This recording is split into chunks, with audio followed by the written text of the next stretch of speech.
And they keep your hands still, mate. Okay. Yeah, I went to the doctor's for a checkup and he was examining me and he said, you're going to have to stop masturbating. I said, why? He said, because I'm trying to examine you. Keep your hands still. Steady Andy. Steady Andy. Steady Andy. Okay. We've got James. It's all his friend, we're calling Jim Bob. I'm not his friend, so I'm going to call him James. And James is going to be one of the tallest karaoke presenters in the United Kingdom. If you'd like to do me a favour, James, could you please just stand up and watch him? And this is me, stood next to James. Okay. Is it 6'10"? Yes.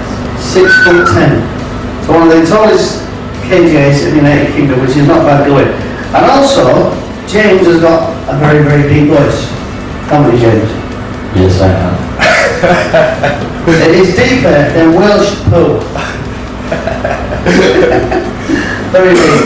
James would like to be a karaoke presenter, and it's his ambition, and I think you'll do very good actually. So I've watched you up on the stage, and now you've got to feel about the gear, you've got to play about it and experiment. And there's a few techniques that you'd like to learn. Is that right? Yes, it is. Good. One of the techniques is microphone technique, which is something that does come in handy. You need to be able to speak a little bit faster than the way you speak now. Okay. So, here's a little thing for you. Normally, I would say to anybody who grabs a microphone, you need to change your voice from that of your normal voice. Okay? But your voice is pretty unique, and I think you could keep that same voice, which will just come across. But we need to inject something into that voice called excitement. You need to be excited. When you're on the stage, people are going to get the feel that you're really enjoying yourself, and you're going to make them enjoy themselves and feel good. Your confidence will reflect in the audience. But if your mannerisms are that of a shy person, then they're going to feel embarrassed for you. And that's the difference when you work on the stage. So you need to be outgoing, like this, in the face. So this is what we're going to teach you today. And also a little bit of microphone technique. Normally I would say to anybody who wants to learn how to speak on a microphone, I would normally say, just put a couple of octaves onto your normal voice. Okay? And also, the way I was taught was, I was taught that, you can imagine, you've got an air bubble, and it's stuck in your throat. It's not quite up, not quite down, not quite forward, not quite backwards, it's just floating about this air bubble.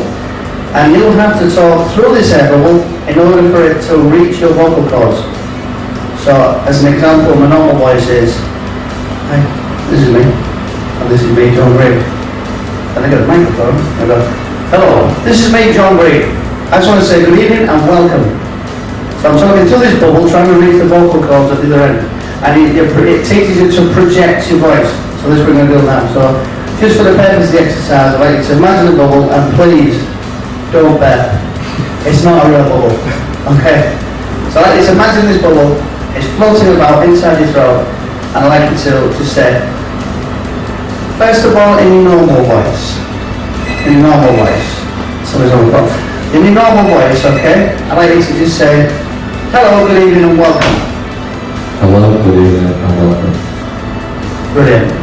Now, I'd like you to put this invisible bubble in your throat and talk through it to attach yourself to your vocal cords.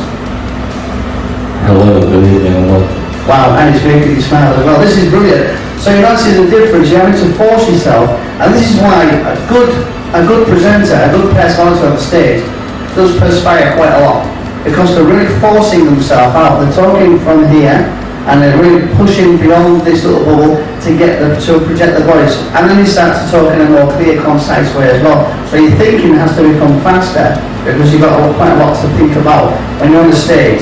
And you've also got to learn now your one-liners, your quick quips, the ones that get in the way when people start acting, or people come up and they've got an answer for everything.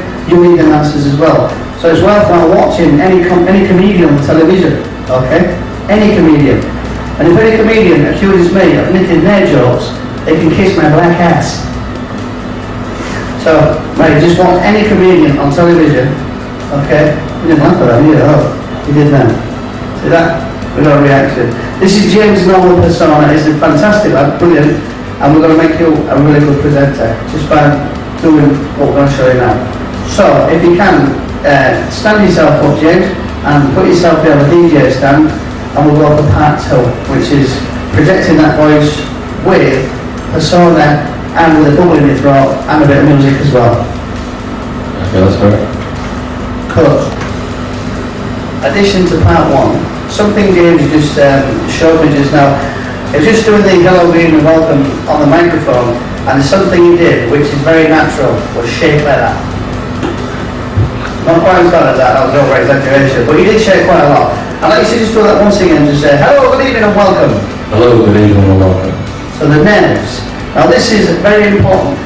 There's a saying when you go on the stage, and the saying is this: when you stop losing your nerves before you go on the stage, that's the time to give up this job. Which means you don't care. You're not bothered, you don't care about whether you're good or bad, you just don't care. So when you stop losing your nerves, that's the time to think about quitting. Okay? So always remember that. It's a good little tip as well. So always put 110% into your show. Even if you've only got one person in the audience, still put 110% into your show. It's very important because that one person has got word of mouth, which is the best form of advertising. Word of mouth is going to tell everybody there's a fantastic presenter at the so-and-so, so-and-so. Get yourself down and see him. That one person may bring 4 people the next week. The next week, those 4 people may bring 4 people each, and so on. Eventually, the word of mouth will pack that place out. The owner of the venue will be so pleased with you. And the other thing is you've got a job there permanent as long as the audience is still coming. So put every bit of effort into a show, even if you've only got one person sat there. Remember that. Don't be disgruntled. Be an entertainer. That's what you are.